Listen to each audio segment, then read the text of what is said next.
Hello, I'm Richard Ridge for BroadwayWorld. Willa Kim, who is one of the entertainment industry's most revered costume designers, is being honored here at the New York Public Library for the Performing Arts with a gorgeous new exhibit called The Wondrous Willa Kim, Costume Designs for Actors and Dancers. And giving us a sneak peek is the show's curator, costume historian, and professor emerita, Bobby Owen.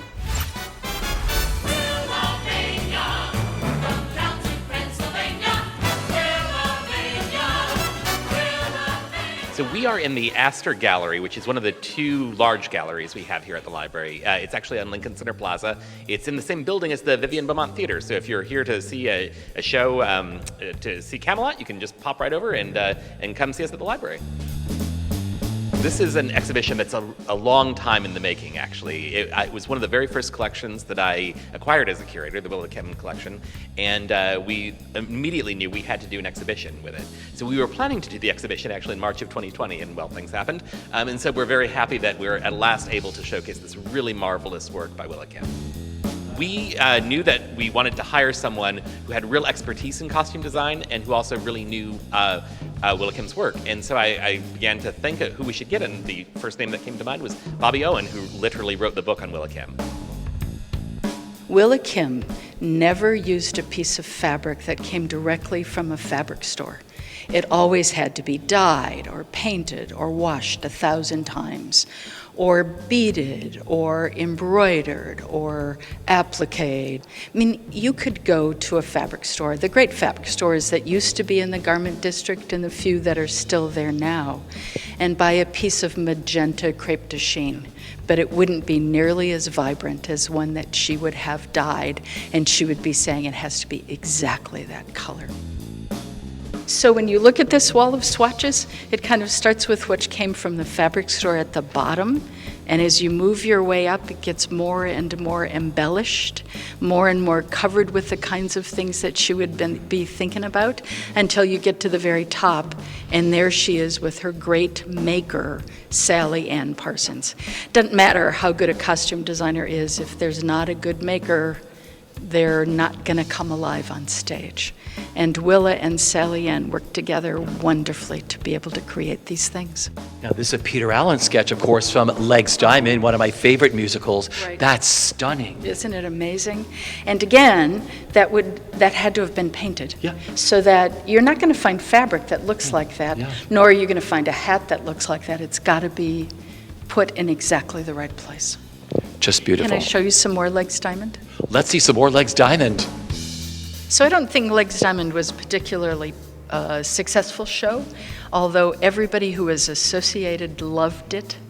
Like I told you before, this is one of my all-time favorite Broadway musicals at the Mark Hellinger Theater. I adored this show. Peter Allen was really in his element doing this, and so was Willa Kim. The costumes for Legs Diamond, I think, show her at her best. There's a huge range of things that are here. You can see that there are feathers, there are beads, there is a Cupid doll that when you look at it from the front looks one way and the back looks completely different. Because she was showing her artistry, but also she was enhancing what was happening on stage. This is New York. This embodies New York. And so it's skyscrapers. It is, well, you can see the lights in the windows of the skyscrapers, which are all rhinestones and other kinds of beads.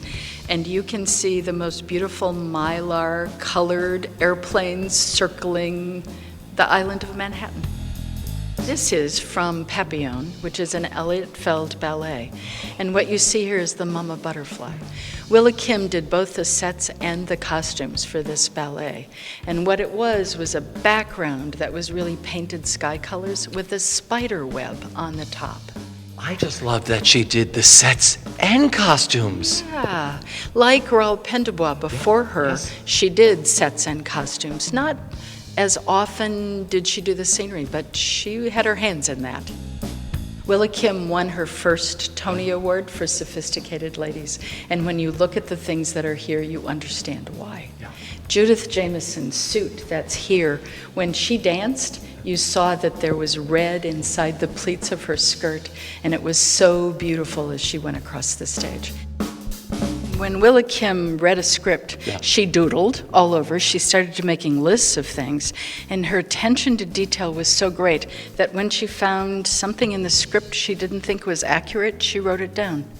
And Legs Diamond, it says, as the character comes back on stage, he can't get his zipper closed, and she's written in the margins, zippers weren't invented until 1930s. So it wouldn't be right to have them in the play. That's the brilliance of Willa Kim. That's the brilliance of Willa Kim.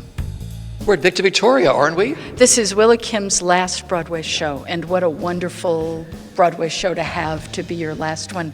So you see lots of the sketches as Victoria turns into Victor and then turns back into Victoria. That's here in the case. And the headdress, which actually is a hat because it was part of something for fast change that Julie Andrews actually wore. You're standing in front of one of 4 salad costumes that Willa Kim designed for a Regina wine vinegar commercial. It showed only once at the 1989 Super Bowl. You can see slices of red onion, you can see mushrooms, you can see different kinds of pasta because this is a pasta salad. How proud are you standing in this room where this exhibit opens on February 23rd and runs through August 19th? I hope that Willa is smiling. I hope that she likes this, but I also hope that all of her friends who come to see this like it. I hope that some young people come, are inspired by what they see here, and want to become costume designers. Thank you for a glorious walkthrough for Broadway World. This has been wonderful. Thank you.